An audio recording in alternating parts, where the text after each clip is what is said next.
Welcome to Bigfoot Society. If you have Bigfoot activity to report from the same areas discussed in this episode, please reach out to me directly after this episode. And if you'd like to be on the podcast to discuss a personal Bigfoot encounter, please reach out to me directly at bigfootsociety@gmail.com. Do you wish there was more Bigfoot Society to listen to every week? Well, there is now. If you become a supporting member over at Patreon, you get a special members-only episode every single week on Wednesdays, and sometimes even more episodes. Head on over to patreon.com/the Bigfoot Society. And now let's get on with the show. All right, Bigfoot Society, I've got the privilege of talking to Matt again. Matt is an individual that I talked to, feels like quite a while ago, but hard to tell. But he last was on the show sharing about some things that happened in the great state of Michigan. He's got some updates for us. So welcome to the show, Matt. How's it going, man? Hey, good. Thanks for having me back. Absolutely. Well, dude, I feel like we've got a lot of ground to cover, so I'm going to go ahead and make sure you have the time that you need. So I'm going to go ahead and pass things over to you, and feel free to share what you've been experiencing. All right. Awesome. Yeah. I was on your podcast a year or more ago on episode 307, and I kind of like to talk about where things have gone from there. I had the screaming match with the Bigfoot with the day watcher, and then I guess we'll start with that. So I'll start with the story where it ended. So it started, I was kayaking, and then I wanted to try it. I just got a kayak from a buddy, so I just got dropped off and just hit the river with my camping gear. And then I was all beat up by the end of the day, so I hit a little sandbar, and decided to set up camp. And then, because I was exhausted, it was almost dark. I didn't really have an option, so I had to set camp in this location. And then this is in the Port Huron State Game area. I was going along the Black River to give the location. And so I set camp, and then I needed to go. There was like a hill, and I wanted to go up the bank and get firewood or whatever. So I parked the kayak, and then as soon as I parked it, I heard a foot stomp and a branch break. I'm like, oh man, they're here. I'm like, well, I don't have a choice. I got to stay because it's almost dark. I'm on a kayak. I don't know where I am. And I don't know if I took off, I didn't know where I'd end up. So I ended up setting up camp, and then I went up to get some firewood for the night, and it was all stinging nettle plants. It was insane. It was terrible. I couldn't even walk through it. I ended up getting like two little tree limbs, and then by then my legs and my arms were so itchy. I jumped back off the bank onto the sandbar, threw the sticks down, and then jumped in the river and started wiping my legs and stuff off because everything was so itchy. So then everything went good. I had a little fire. I made dinner. I went to bed. I was exhausted, and then 11:30, I woke up to the howling, to just some long drawn out howls, not like screams. And then it howl, and then it paused, and it howl. So when it howled, it done it like 3 times, and then I started to get annoyed. So I woke up, and I was like, every time it howled, I'd go, hey, and then it got a little louder. And then I done it like 3 times, and then it just let loose and screamed at me. And then it shot over. I'm trying to get up and get my shoes on, and then it straight across the river, it screamed at me again, and I was mad. So then I almost had my shoes on, and it screamed so loud I couldn't even move. It was insane. And it ended up screaming like literally right on top of my tent. So I got my shoes on and I got the door open and I was ready for him to be standing right in front of me. So when I got out of the tent, I looked up and there was nothing there. I couldn't believe it. And then I just screamed to shut up as loud as I could. And then everything was silent. It was total silence. I didn't hear him take off. I didn't see no tracks in front of the tent. It was wild. So then I got a little bit of my composure. I stood over and got my fire going. I walked over to the fire and got it going. Good, and just sat there and tried to process it for like half an hour. And then I ended up going back to bed. And then the next morning, I packed up and got out of there. And then after that, I actually ended up feeling bad because I spent like 20 years studying these guys. And I'm like, man, they can avoid me so easily. So I felt bad. I'm like, they're going to avoid me now. This ain't going to be good. So then I went back out there. And then as soon as I got out there, I went off the trail. And then I started hearing these stick breaks like 5 times. I'm like, it was a dead giveaway. He's over there. So then, well, usually there's a connection. You can feel it. You can feel him in the area. And I wasn't getting that connection. So then I walked up and then he wasn't there. He was gone. Like I couldn't find any evidence, nothing. So then I scouted around and found that spot. He screamed at me. And I found that. I actually found the exact spot where he stopped. And it was a perfect vantage point at looking at me. There was a tree limb right in the way blocking him. So he could see through the tree limb, but it would be basically impossible to see him because it was all shaded. So I left an apple there. I left like 3 apples. So I left, came back the next day, and then the apples were still there. But I ended up, I could feel them. So I started talking to him. I'm like, this has been a long time. This is like around 20 years. I've never seen you guys. I'm like, this is crazy. I should be able to see you by now. And then, so then I ended up, that was just for another day thing. So I ended up going back home, and then I went out there again for a camping trip. And I was walking down the trail and I seen something black walking beside me. He was kind of hunched over and walking. He was walking. There was a dead tree between us. So he was like hunched over, kind of staying down with the limbs. I could see his arm swinging. And then he walked off. And I'm like, man, I'm thinking this might be an accident or something. So I kept walking down the trail. And like 2 minutes later, I seen a guy walking up with a pistol. So I'm like, all right, he reared off to go around. I think he was keeping track of this guy with the pistol because I know they don't like guns. And then, so I'm like, all right, so I go down there to the camping spot. I'm like, man, this might get good tonight. So then I get an audio recorder. And then I get that going, and it goes all night, and nothing happens. That ended up going for over 8 hours. And then I turn it off, and I'm sitting on this little creek bank. And then I'm just sitting there in my chair. I made a little table. I'm drinking my coffee, and I seen like a flash of something. It was really fast. It was dark. And it was weird. It was so fast. And then my mind like took a picture of it. And you could see like the back butt cheek and like the side of the leg, and then like the bottom half of its hip. Because what happened was it looked like he jumped out of the way for me seeing him. And I'm like, man, that's crazy. So then I stay sitting there, and then I'm looking, and then he ends up just standing there looking at me right about 30 yards from me when I'm sitting in a chair.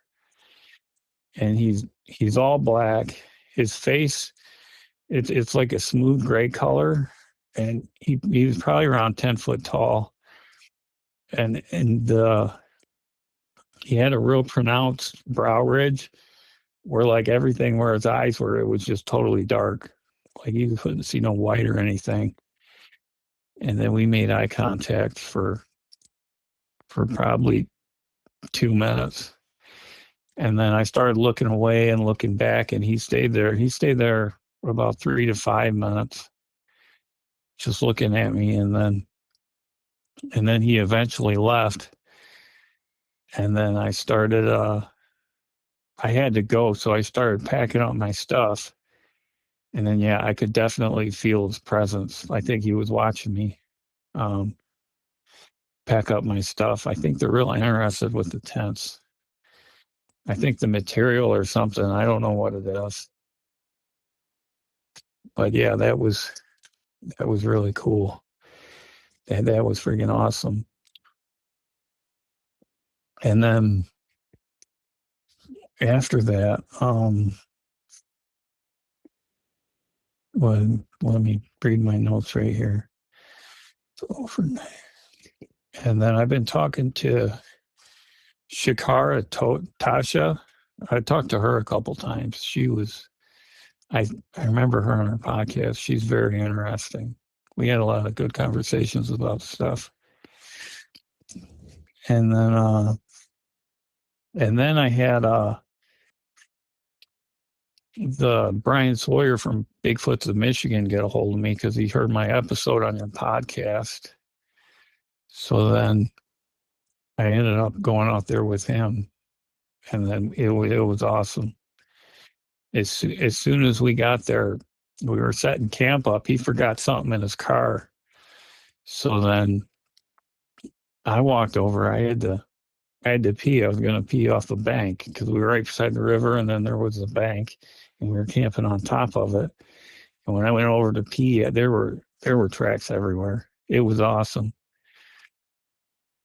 There were barefoot tracks. There was different types too. So like some of them had short toes, some of them had long toes. It was freaking awesome. It was 3 or 4 different individuals that left tracks. They looked like juveniles. That was awesome. And then what's happening is it's going to get kind of weird, but what it is the only reason I started sharing stuff was because when I was at work, they sent me a vision when I was at work, and it was like 2 realities at the same time. And they sent me a vision of me sharing my story, and watching it on my phone was a vision. It was wild.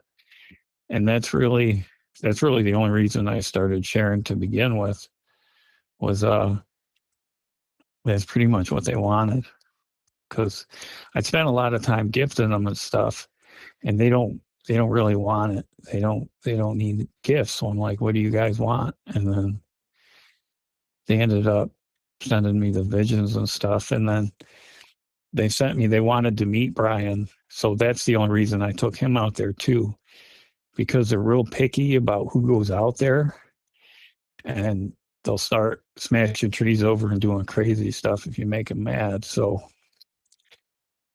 when I got their permission, then when they basically told me that they wanted me to do that, it went from there. And then we went out there, and it was a good time. And then what happened with him was, so I know they usually come around at nighttime. And then when me and him were out there, I ended up going to bed, because I know they always come around when I go to bed. And then so I went to bed, and then that's when he had all his encounters. Like because now what's happening is the tree knocks, they'll start, instead of doing tree knocks a ways away, they'll do a tree knock like 150 feet from me. And they're freaking loud. But yeah, I'm okay with it. I'm getting used to that. And then I just turn to them and tell them, don't be afraid or whatever. I'm hoping they'll come sit by the fire. Like, is the ultimate goal. And then I want to touch one. It was coming up on hunting season, and I was wondering how they're going to react to that, because I know their whereabouts, their main areas year round. So October 3rd, I went out there. It was on a Thursday, and then I didn't get camp set up till late because I worked that day for part of the day, and then I ended up going out there. I didn't get camp set up till like 9:30.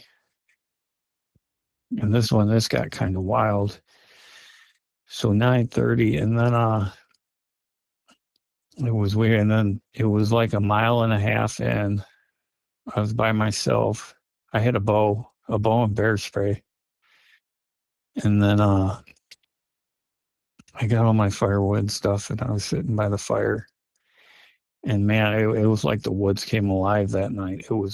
It was crazy. And I notice a lot of times the woods don't get real active on the full moons. It always seems to be off the full moons. So everybody that thinks going out there during a full moon helps, I don't think it does.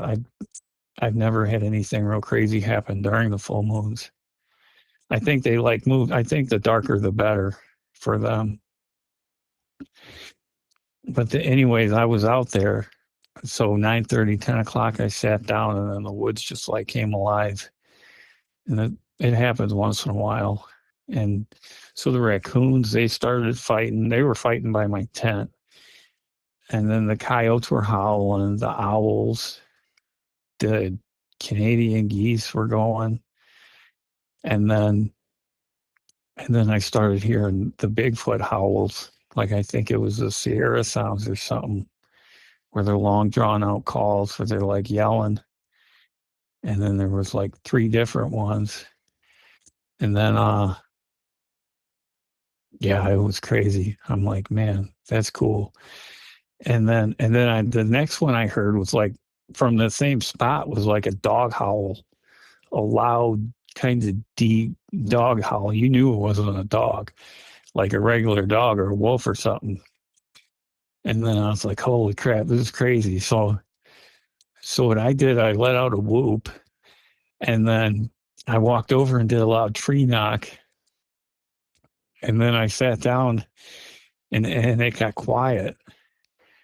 And then I started hearing footsteps. And then there were these 3 different, something coming, walking straight at me. There was 3 of them, and they were each making short calls to each other, not real loud. I don't know what the call meant or anything. And then they walked up, and then they got about 150 feet from me, I'd say 150 feet. And then they got quiet, and then on their way up, they ended up knocking a tree over. I heard a tree start snapping and popping and fall over. And then it was freaky. And then, yeah, they ended up getting close to me. And there were deadfalls blocking the light of the campfire where they were like crisscrossing. So they were able to get close without getting in the light. And I think that's why they ended up getting so close, because most of the light was blocked from the fire. And then they just stood there, and I was just looking at the fire because I didn't know what to say to them. And then I looked up, I couldn't see anything. And then they stood there for probably 2-3 minutes, and they just turned around and walked off. And then I heard another one behind me. So I think they surrounded me like they usually did. The one behind me was talking. He was like, he seemed like he was just going by. He wasn't interested. He was on a mission to do something else. But yeah, that was the last experience. That's how I ended the year 2024, was with that one. But yeah, that's pretty much where it's at. It's been getting more and more wild. What month in 2024 was that happened? October 3rd. Wow. On Thursday night. It was late. It ended up going on. So it was like Friday morning. It was like 2, 3 in the morning when they started howling and yelling. The dog howl, that's the first time I ever heard that. I think they might have been mimicking the Dogman because I'm thinking these guys might hunt them. Is it normal to hear things like a Canadian goose that late at night there? No, I think they were hunting them. The Canadian geese kept me up all night, and I know these guys aren't flying 24 hours a day. I think they were hunting them along the river.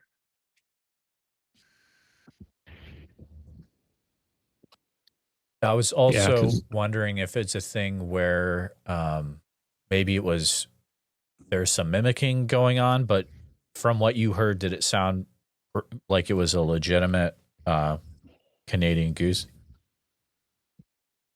oh yeah, I mean there was like hundreds of them. It was insane. I've never heard so many geese in my life.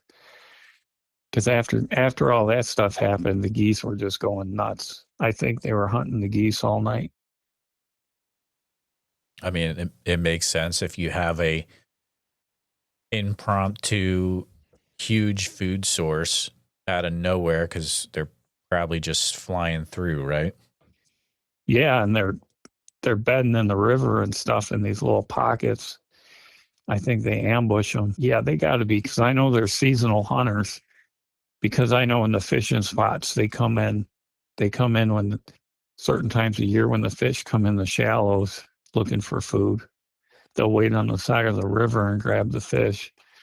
So they got it. They're based on the seasons, and then they'll get the clams. They'll eat the vegetation based on the seasons, the berries. They're all, they just work with nature. They got it down to a science. Was absolutely everything you've shared tonight has it all been in this Port Huron area? It's my main spot. Like Okay. this is the hardest group I've ever dealt with. I've dealt with like 2 or 3 other groups, but this group has just outsmarted me in ways that it just blew my mind. They're always ahead of me. I can never outsmart them. These are the ones I walked through the portal too when I was young.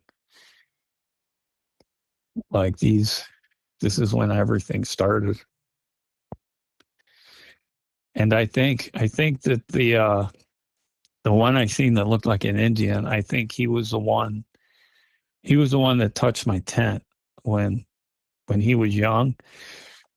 When I first started interacting with him, I think he was the young one at the time, and now he's a day watcher.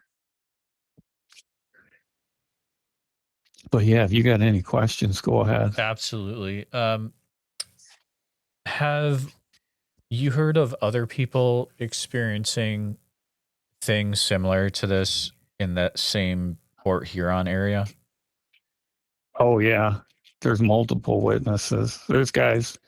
They like to run hunters and campers out of there now. The last like 3 years, and then I started finding abandoned campsites in my area where people like left everything. Like there were pillows and sleeping bags and chairs and tents like still set up. I think people are starting to go out there for a good time and they're realizing they're not out there alone. I've heard of hunters. They've surrounded hunters and escorted them out.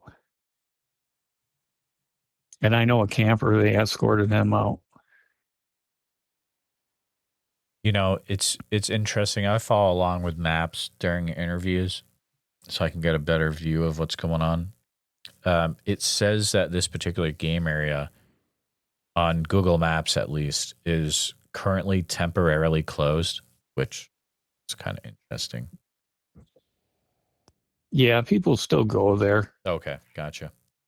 Yeah, like there's locals that hike the trail every day. They take their dogs and stuff.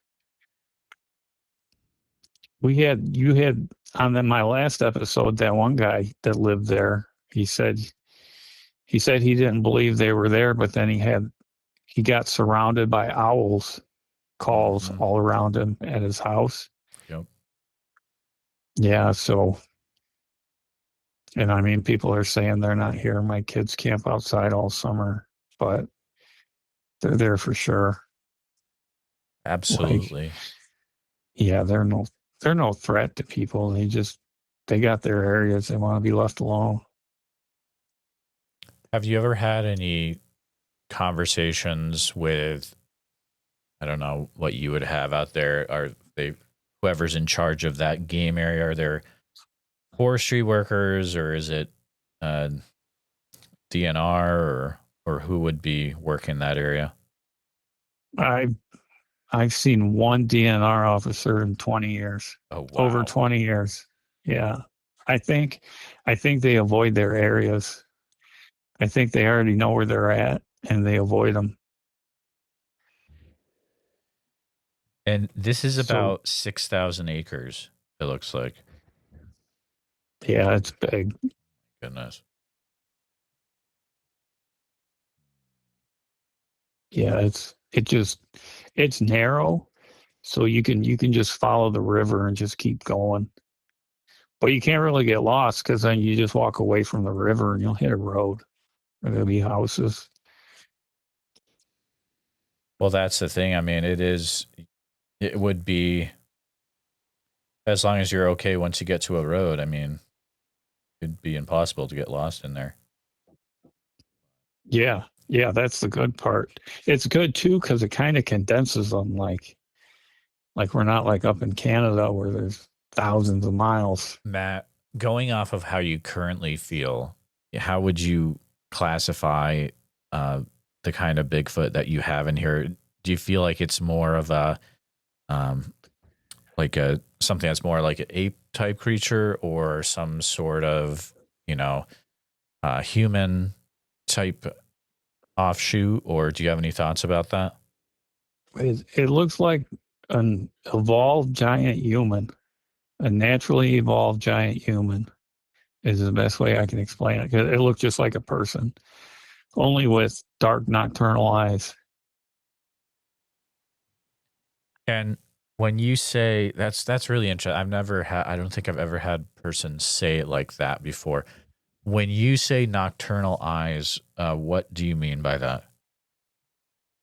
They were just big dark eyes. I didn't see no pupils. Okay, okay, okay. So the eye was, there was no whites to the eyes. Is that what you also mean? Yeah, Ah, got it. yeah. Yep, yep, yep. That checks out. It was black, but there was no evil feel. They made me feel comfortable. And then I forgot about this part, but when he was standing there looking at me, off behind him like 30 yards, there were two bald eagles and three vultures flying in circles. And the eagles were pecking at the vultures. I think they were feeding. I think the group was feeding back there, and then the day watchers were set a perimeter around them. And that's the main reason I left because, well, basically they made me feel comfortable, and I didn't want them throwing me a chunk of meat or something. That's what I felt. I felt like they were going to throw me a chunk of whatever they were eating. It'll be Like it was, interesting to hear if other listeners can also uh, say, yeah, this area have had stuff happen in it. That's usually what'll happen. People will jump in. Um, but man, especially if it's got 6,000 acres, you would think that there'd be some other people listening to this that could also chime in. it was Jim Ingram from he's got his own episode on Bigfoots of Michigan. He talked about it because he was at that spot. Okay, yeah, I got to reach out to uh, that Bigfoot of Michigan guy. It sounds like he also had some interesting things happen after he went to bed that one night. So see if he wants Oh to share his account. yeah, he's He's got an episode out of that with me. With me, I took him all over the place. It was a rough couple of days. We covered a lot of ground, but Oh, yeah, it was awesome. so there's actually it's is it like a video documentary thing on YouTube? Yeah. Yeah, there's an episode on it, a video. I took him out in the woods and Okay. we went all over. I showed him the tree structures and he put some of the tracks on there on the episode, tree breaks, all kinds of stuff. It was a good episode. Yeah, Y- so you can go on there, you can see the tracks, you can see the tree structures, the tree breaks. Yeah. I'll have that linked in the show notes for this so people can check out your episode of Bigfoot. Is Bigfoot of Michigan? Is that it? Yeah. Yeah. Okay. Yeah, definitely. When so you mentioned that you have heard what sounds like Sierra sounds in that area as well. Yeah, I've heard all kinds of crazy stuff. Yeah, yells, screams. Now dog howls. So that's new. But I was thinking from the beginning, I was thinking that's why they surround me. I think they surround me because they're worried about a threat, and I'm not really a threat. I think that they're surrounding me thinking I might be something else, Mm. like a dog man or something. Um, are there Dogman reports from that area as well? I know Michigan's pretty famous for that. I know there used to be, but I mean, I'll be honest with you. I don't think Dog Man's got a chance if he's out there because these guys work in groups. And from what I've seen, I don't think a Dog Man wouldn't have a chance. Mm. I think he'd avoid the areas. I think if he was there, he's not there now. Yeah, I mean, I I've heard there are people are aware of Land Between the Lakes, but there are some areas in the U.S. Where there's almost a Bigfoot group of Dogman, and they kind of live in a similar area. They have a boundary line, etc. Have you heard anything like that around the Port Huron area, or maybe just in the past you may have had some there? I heard there was a Dog Man guy from the past because everybody was saying that, oh, he's the Dog Man guy, but I never even heard of him, so I don't know anything about him. I'd like to know if somebody knows his name, if I could get his name and research that. And I found no evidence of Dog Man out there. I did. I was at a Bigfoot conference though, and somebody was telling me they were up by like Grayling or something. He said it was the size of a moose and it had like 10-inch tracks. He said they got the heck out of there. And that was Dogman, you're saying? Yeah. Yeah. He said that because that's the first thing I was like, how big are these tracks? He's like, a 10-inch dog track. That's crazy. Have That's you big. recently experienced anything that could be attributed to infrasound in that area? Oh yeah. They've they've hit me multiple times. They hit me not this winter. This winter I didn't go out. I decided to take a break, give them a break. But then last winter I went out. I think the alpha of it, he was ginormous. I locked eyes with him. My son was with me. When I locked eyes with him, there was something off to my left that ran off, but I didn't take my eyes off the one I was looking at. He said he's seen the one that was running off. And then I locked into the big guy, and then he was all black and he had like a barrel chest. And then he hit me hard. Like I knew where I was and I was still disoriented and I felt real sick. It sucks when you get hit with infrasound. It can mess you up for days. It's such a weird thing because it affects different people different ways, right? And it sounds Yeah. like, from what I'm getting from you, you're affected uh, being disoriented, nausea, Yeah, things of chest that. pain. Chest pain. Oh boy, yeah, that's not good. Yeah, I get chest pain from it. It sucks. Similar to like heart palpitations or actual like pain in your chest. Like pain, like I don't know. Like Ooh, I don't know if it's erratic heartbeats because I've never had a heart attack or stroke or nothing. I don't know the feeling, but right. I know it sucks. Whatever's going on, it doesn't feel good. Yeah, some scary stuff. I'll be honest. When I seen the Indian looking one, I, I I had like shortness of breath and stuff, and I ended up going to the hospital, and they ran all kinds of tests. They put me on an EKG, and they could said we can't find what's wrong with you. They just sent me home. Has infrasound ever resulted in you being unable to move or like a feel like you're paralyzed type sort of thing? No, that's never happened. Okay.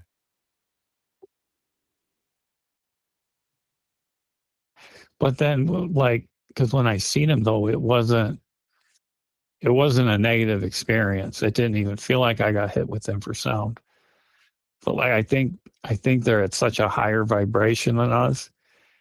I think too it's a lot on us just being in their physical presence is it's overwhelming because we can't match that frequency. They gotta I think they come down low enough so we can see them in their physical form, and then when we see them, it's a lot on us. Yeah, that's interesting because, there are some individuals I talk to where they say, yeah, that the whole goal is to, raise your frequency so that you can be on the same level. Um, but yeah, that's a very interesting interpretation as well. Them having to come down a little lower in order for you to see that. I wonder if that explains how some individuals can see, some can't, especially during the same experience. I've talked to some people Yeah, about that before. yeah, and I think well, this might piss a lot of people off, but I think they're above us, and I think they have a better understanding of God than we do. I think there's like us, them, and then God's above them. Like I think they're evolved to somewhere higher than us, and we haven't reached that level. I think they got a better understanding because, like the portal stuff and everything, they can open and close them. I mean, I've had them run by me cloaked. I've had different ones run by me cloaked. I've had ones run by me where I couldn't see them at all, and they weren't leaving tracks, and they could push tree limbs out of the way. And I've had other ones when they run by me, they're like Predator, but it's not blotchy. It's like all a solid, like distort of the light being bent or distorted or whatever's going on. So like you can actually see a figure passing by. It's like a distortion. It's wild because he'll do that. He'll want to let me see him, and then when he runs to get away, you can see like a distortion. So they can run off wherever they want, and you like can barely some of them you can't even see when they run off. When you see that distortion running by, how close approximately are they? They're usually like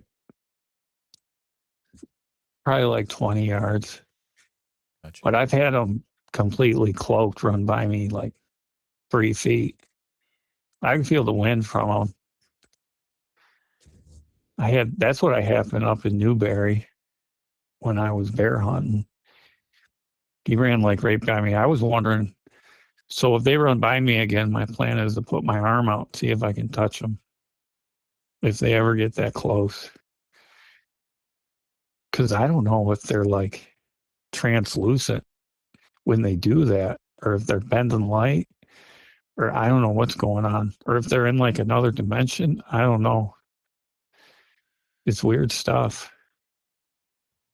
So that's interesting. I mean, just to think out loud here, if you were to put out your arm and one's running by, that would at the very least break your arm in That's a what few I'm different wondering. ways, right? I don't know if that's worth it, but I maybe might it need a is. football helmet. Yeah.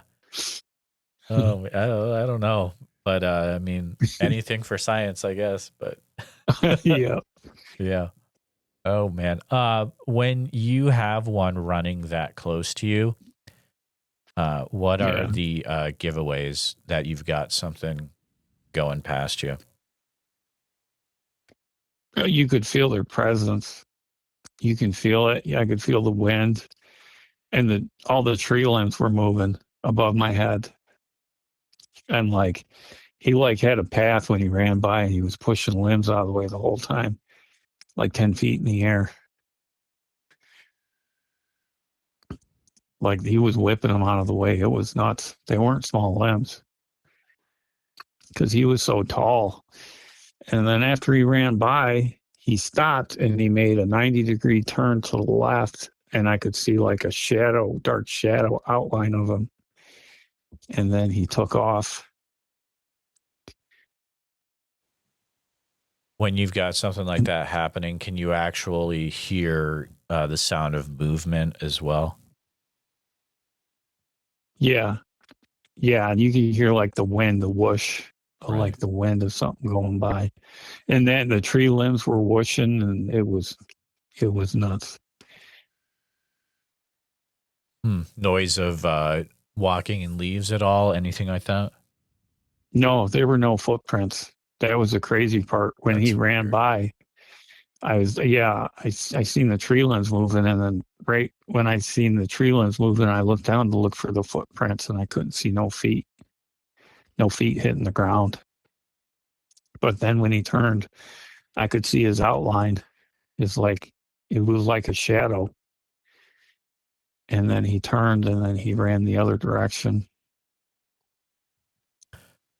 You know, it's stuff like that that really makes you wonder, especially when you hear other things like, you know, I only saw one footprint, then it disappeared in a field, or it looked like it was gliding as it moved across. And it makes, man, but then you also have solid trackways where you can see the footprints. It's like, do Yeah. they have different ways of moving, or maybe there's different types that can move different ways? It's just like, Well, the biggest thing with that is I've been seeing these for years, these videos of the trackways. And then mm-hmm. a lot of people, they don't talk about it, the trackway ending. They just try and avoid it, but they'll get so many comments on it that they end up like telling you. But you would see, if they were jumping in trees, you would see the distortion in the track. They leave perfectly placed tracks. They're not, it's like a person walking and running. The track's totally different.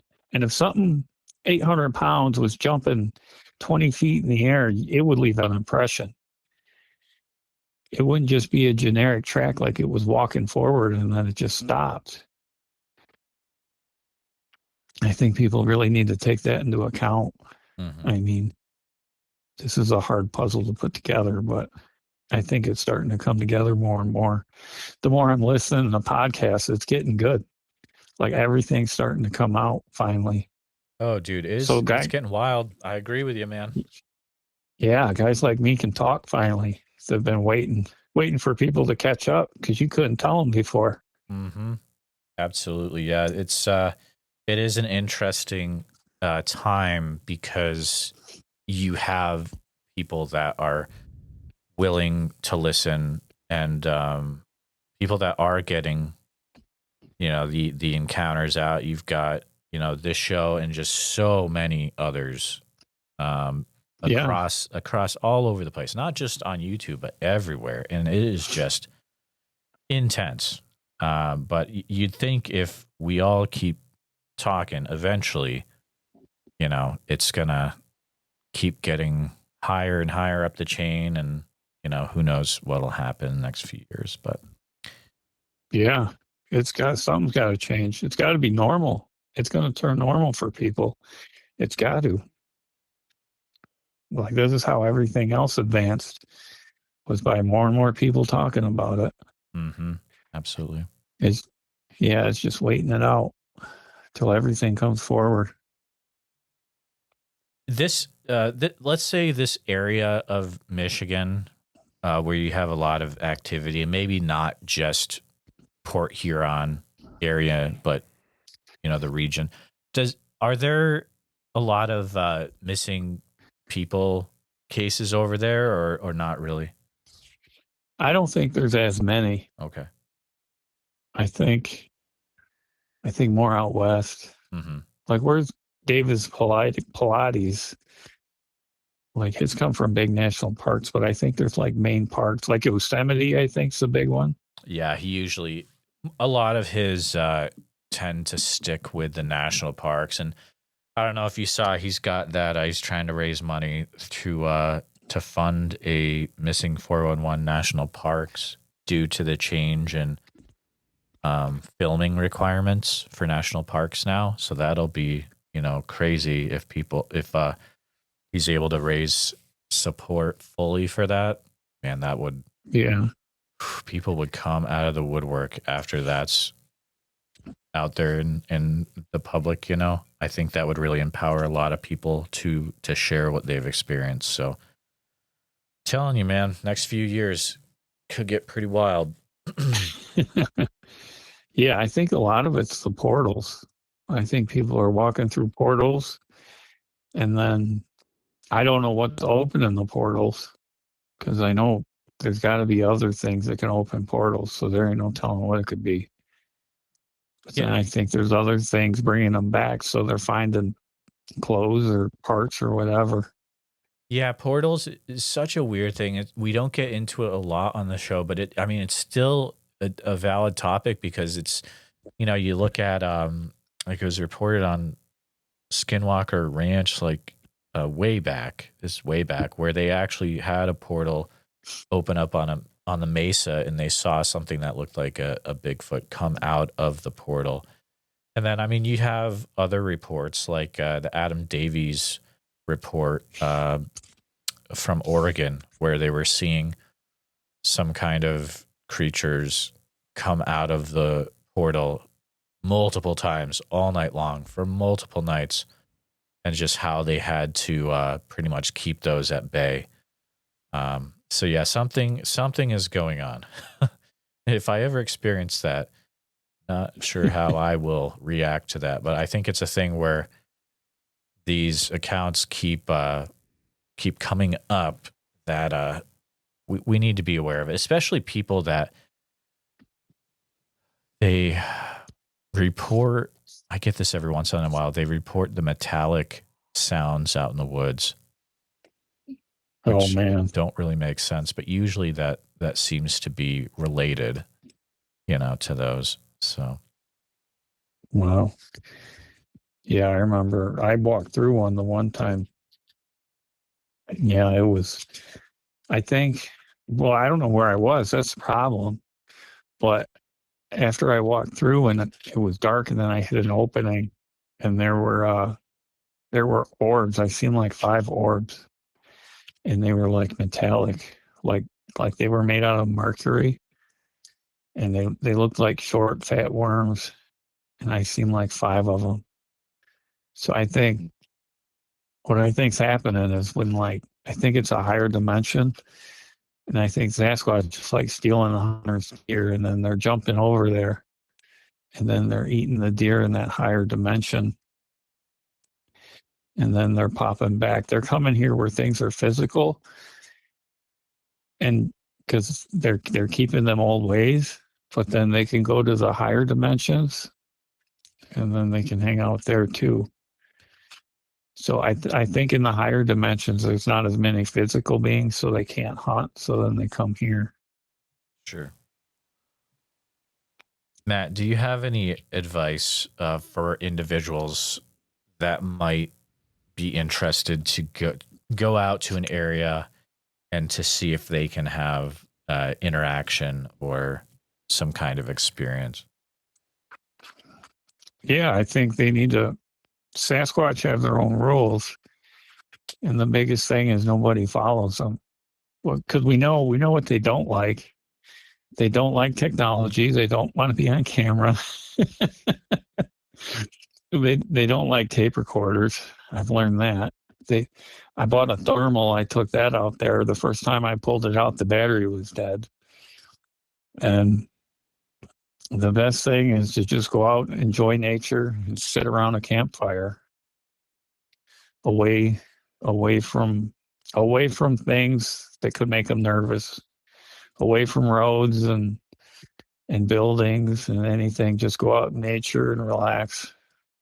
You don't have to find them. I noticed they like to stay around all the good fishing spots. I think that's when everything started. Was because I went fishing and I knew where the good fishing hole was, and they liked it too. I mean, so just go out and relax in nature and go fishing. Take your phone with you. Just keep it in your pocket, and if you don't try and get evidence and you just go out there and relax, you got a real good chance. Yeah, and yeah, it makes sense that it would be near the good fishing areas because they need the food source. So why wouldn't they be by the good fishing areas for sure? But Yeah. I think you're definitely onto something with the whole the batteries not lasting for a long time. And I've been talking to some individuals from Oregon and near the Oak Hole area near Oak Ridge, and they've started to, when they drive up there, then their car battery is just totally taken out, and they're starting to have all these battery issues with their and it's like makes sense, man, when you think of the whole, you think all the accounts and you kind of put them together and you're like, yeah, I mean, be careful. Yeah, that they hate guns. Oh yeah. Yeah, they definitely hate guns. They must have had a lot of bad experiences, and they probably all talk about it. Yeah, and unfortunately, there have been some situations where I can think of up in Washington where hunter, shoots one, and then later on in a different area, he's thrown like 10 feet in the woods by something he can't see. They don't forget for sure. No, they do not forget, and they talk. So their emotions are exaggerated because of the telepathy and stuff I got with them. Mm-hmm. I'm to where now I can know what individuals around by I connect with them, and then I can feel their attitude, like I can feel the young ones, how they're energetic, or I can feel the Indian one or the alpha male. Like I'm getting to where I can feel the presence of which one's out there before I see anything. I don't know. It's wild. Do you feel like you're able to have conversations as well? They send me visions and feelings. Yep.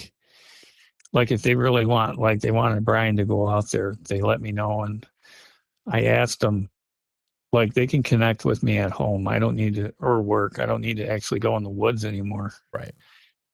So yeah, they were bugging about him, and they're really interested in Les Stroud for some reason. That's interesting. Yeah, I don't know what it is, but hopefully he gets out in the woods and interacts with them too. They all know him. Yeah, they definitely all know him.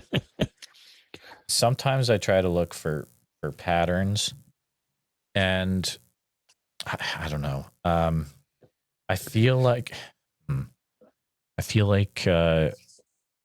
there's definitely a focus on reaching out to people that have some sort of influence or are able to get something out to a large amount of people. You know what I mean? Yeah, they're trying. I think they're trying. they want things to happen. I think they're tired of avoiding us, and they see how unaware we are out in the woods. Like most people like finding them abandoned campsites. Like I think they want people to know they're here. Yeah. It's like you said, I mean, you put the puzzle pieces together and it there's some interesting stuff. I definitely advise, though, if you end up walking through a portal, turn around. Turn around as quick as you realize you're not where you're supposed to be, and go back the exact way you came.